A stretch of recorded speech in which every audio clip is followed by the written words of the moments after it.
بسم اللہ الرحمن الرحیم۔ آج رمضان المبارک کی 18ویں تاریخ ہے اور آج ہم قرآن مجید کی جس آیت کی تفسیر بیان کریں گے وہ سورہ مومنون کی آیت نمبر 5 ہے۔ اللہ تعالیٰ نے اس آیت کے اندر مومنوں کی ایک صفت بیان کی ہے کہ جو مومنین ہوتے ہیں وہ اپنی شرمگاہوں کی حفاظت کرتے ہیں۔ اللہ تعالیٰ قرآن مجید میں ارشاد فرماتا ہے اعوذ باللہ من الشیطان الرجیم بسم اللہ الرحمن الرحیم والذین هم لفروجہم حافظون۔ ترجمہ، اور وہ جو اپنی شرمگاہوں کی حفاظت کرنے والے ہیں۔ تفسیر، ہم لفروجہم حافظون، وہ اپنی شرمگاہوں کی حفاظت کرنے والے ہیں کے تحت مفتی صاحب فرماتے ہیں اس آیت سے کامیابی حاصل کرنے والے اہل ایمان کا چوتھا وصف بیان کیا گیا ہے۔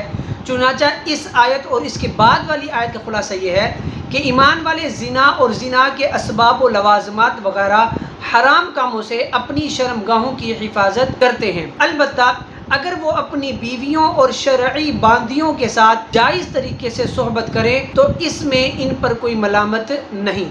شرمگاہ کی حفاظت کرنے کی فضیلت، نبی کریم صلی اللہ تعالیٰ علیہ وسلم نے ارشاد فرمایا جو شخص میرے لیے اس چیز کا ضامن ہو جائے جو اس کے جبڑوں کے درمیان میں ہے، یعنی زبان کا، اور اس کا جو اس کے دونوں پاؤں کے درمیان ہے یعنی شرمگاہ کا، میں اس کے لیے جنت کا ضامن ہوں۔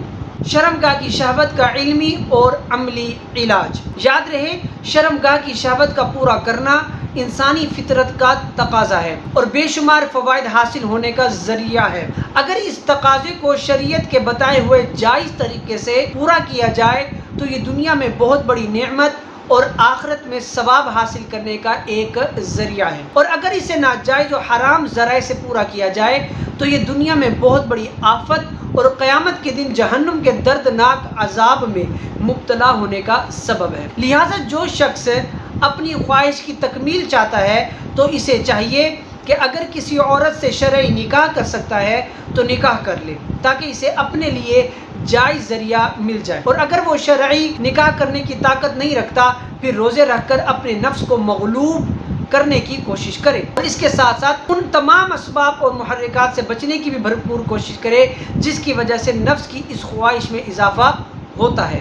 نیز ناجائز و حرام ذریعے سے اس خواہش کو پورا کرنے پر قرآن مجید اور احادیث مبارکہ میں جن سزاؤں اور عذابات کا ذکر کیا گیا ہے ان کا بغور مطالعہ کریں۔ اللہ تعالیٰ کی بارگاہ میں اپنے نفس کی حفاظت کے لیے خوب دعائیں کریں۔ یہ تھی قرآن مجید کی آیت کی تفسیر جس میں بیان کیا گیا کہ جو مومنین ہوتے ہیں یہ اپنی شرمگاہوں کی حفاظت کرنے والے ہوتے ہیں، اور اس آیت کی تفسیر میں ہمیں شہوت پر کنٹرول حاصل کرنے کا بھی طریقہ بیان کیا گیا۔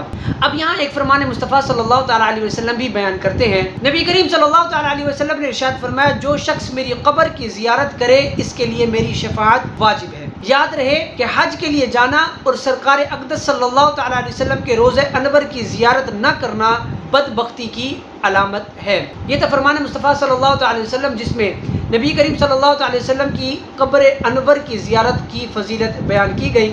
اب یہاں ہم ایک فقہی مسئلہ بھی بیان کرتے ہیں۔ اگر بتی سلگ رہی ہے اور اس کا دھواں ناک میں گیا تو روزہ نہیں ٹوٹے گا۔ ہاں، لوبان یا اگر بتی سلگ رہی ہو اور روزہ یاد ہونے کے باوجود منہ قریب لے جا کر اس کا دھواں ناک سے کھینچا تو روزہ فاسد ہو جائے گا۔ اللہ تعالیٰ سے دعا ہے کہ جو کچھ سنا پڑا اس پر عمل کرنے کی توفیق عطا فرمائے اور اللہ تعالیٰ ہمیں صحیح معنوں میں قرآن و سنت کا فہم نصیب فرمائے، آمین، جزاک اللہ۔